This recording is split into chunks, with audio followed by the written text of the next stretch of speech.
Hey everybody, it's Miss Limer here. Right now we're going to talk about quadrilaterals. Now a quadrilateral is a four-sided polygon, okay? A polygon is any closed shape with straight sides that has three or more sides. So a quadrilateral falls into that category because it has four sides. So there are a few different vocabulary words that we have to talk about before we go into the 5 different types of quadrilaterals.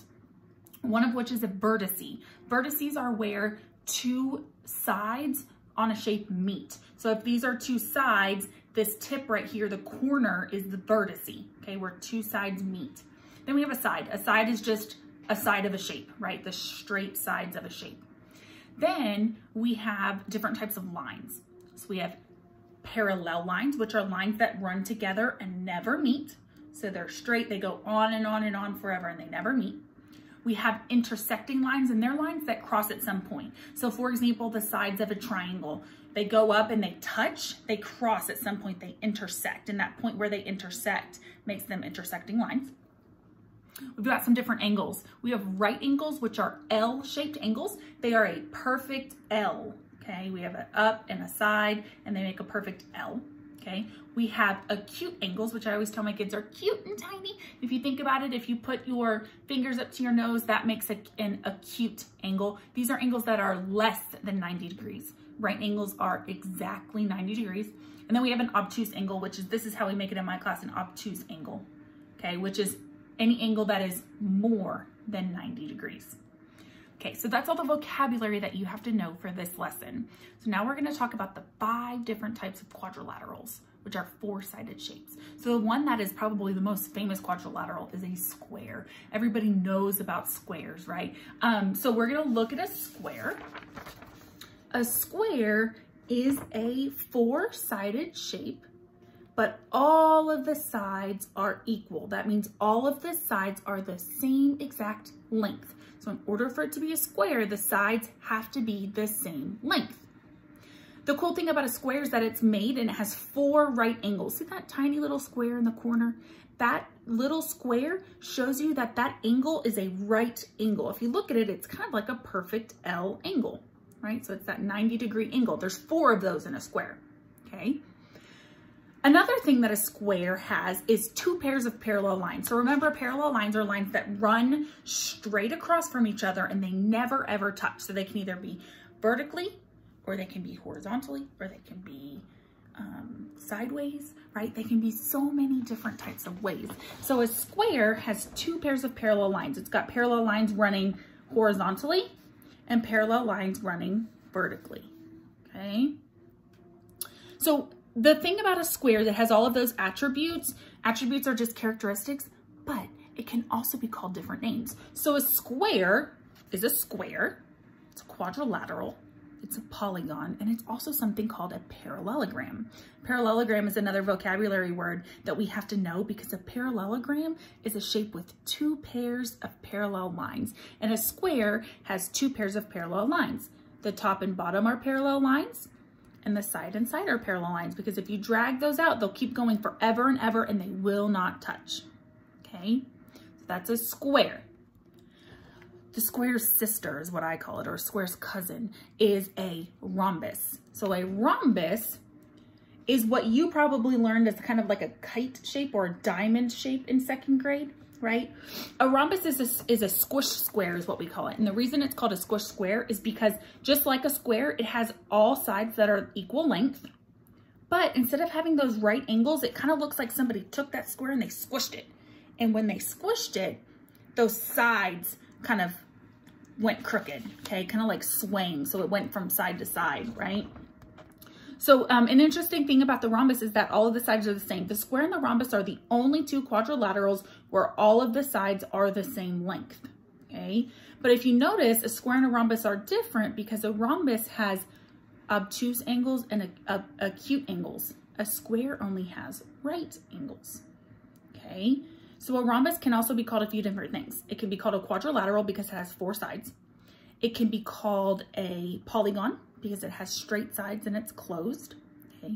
And it can be called a parallelogram. If you remember, a parallelogram has 2 pairs of parallel lines. So the first pair is horizontally, the top and the bottom. And the second pair is the two sides vertically. Okay, so it has two pairs of parallel lines, right? Our next shape that a lot of people really know and recognize is the rectangle. So if you notice the rectangle, it's very similar to a square, except for it's more stretched out. So it has longer tops and bottoms than the square does, okay? So when we're looking at the rectangle, there's a few different attributes that we can point out, okay? It has opposite sides that are equal length. So that means the top and the bottom are opposites and they are equal lengths. And the side are opposites and they are equal lengths. So opposite sides are equal. It has 4 right angles. Remember that right angle is shown by that square in the corner, okay? And it's a quadrilateral because it has 4 sides. Now let's think about, is a rectangle a parallelogram? Remember, a parallelogram has 2 pairs of parallel lines. So this one, the top and bottom are parallel because you can drag them out and they'll never ever touch. And the sides are parallel because you can drag them out and they'll never ever touch. Okay? It's also a polygon because it has 3 or more straight sides and it is a closed shape. Okay? Another thing we have is a parallelogram, which is another thing, which is what we've been talking about, how a parallelogram has 2 pairs of parallel lines. A parallelogram looks very similar to a rhombus, except for it does not have to have sides that are all equal length. The parallelogram can kind of be stretched out like a rectangle, okay? Things about parallelograms are the attributes are it has no right angles. If you notice, it has 2 obtuse angles and 2 acute angles, right? Those big angles and the small angles. A thing about a parallelogram is that opposite sides are equal. So the top and bottom are equal length and the 2 sides are equal length, okay? It's a polygon because it has 3 or more straight sides and it's closed, right? So it has 4 sides. And it is a quadrilateral because it has 4 sides, okay? Finally, we have a trapezoid, and the trapezoid is the one that's kind of different from all of the other quadrilaterals because while all of the other quadrilaterals have 2 pairs of parallel lines, the main thing about a trapezoid is that it only has 1 pair of parallel lines. So if you look at the top and bottom, they can go on forever without ever intersecting. But if you look at the 2 on the sides, if you drag those out, they're going to touch at a point. So if you drag it out, it kind of makes a triangle and they're going to intersect at a point up toward the top, right? So that's about a trapezoid. It has 1 pair of parallel lines. It still has 4 sides. It's still a polygon. It's still a quadrilateral, but it only has 1 pair of parallel lines, okay? So the really important thing when you're thinking about quadrilaterals is that they can all have different names. So a square is not only a square, it's a polygon, it's a quadrilateral, and it's a parallelogram. So there's so many different names that a square can have, and sometimes that throws us off, right? It makes it more difficult when we're trying to name a shape when it has a bunch of different names, okay? So that's something that you really have to memorize is the vocabulary and that each shape can have many different names. The thing that you have to be able to do when you're looking at quadrilaterals is identify them by their attributes. And remember, attributes are kind of like characteristics. So if you're thinking about it in language arts, you know, or reading vocabulary, when you look at a character and looking at their characteristics, we think about these quadrilaterals as characters, right? And their attributes are like their characteristics. So for example, the attributes of a rhombus, remember a rhombus, are that all of the sides are equal length. It has no right angles. It has 2 pairs of parallel lines. It has 4 sides.